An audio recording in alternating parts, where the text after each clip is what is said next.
లేఖనాలు సెలవిస్తుంది, తన ప్రజలను వారి పాపముల నుండి ఆయనే రక్షించును.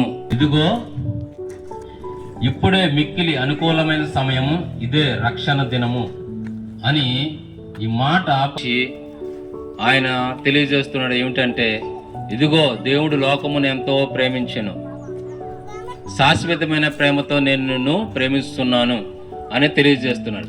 ఆయన ఎందుకు ప్రేమిస్తున్నాడంటే మనందరం రక్షించడానికి. మన ఎడల తన ప్రేమను వెల్లడిపరుస్తున్నాడు. ఎట్లనగా మనం ఇంకనూ పాపులమై ఉండగానే క్రీస్తు యేసు కల్వరి సిలువలో నీ కొరకు నా కొరకు మనందరి కొరకు చనిపోయి ఉన్నాడండి.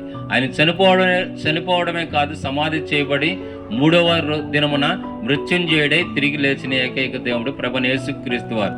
అందుకే లేఖనాలు సెలవిస్తుంది, ప్రతి పాపము యేసు రక్తము ద్వారాగా మనల్ని పవిత్రులుగా చేయనని. ఆయన రక్తము ద్వారాగా మనమందరం పవిత్రులుగా, నీతిమంతులుగా, నిర్దోషులుగా, నిష్కలంసులుగా తీర్చబడతాం.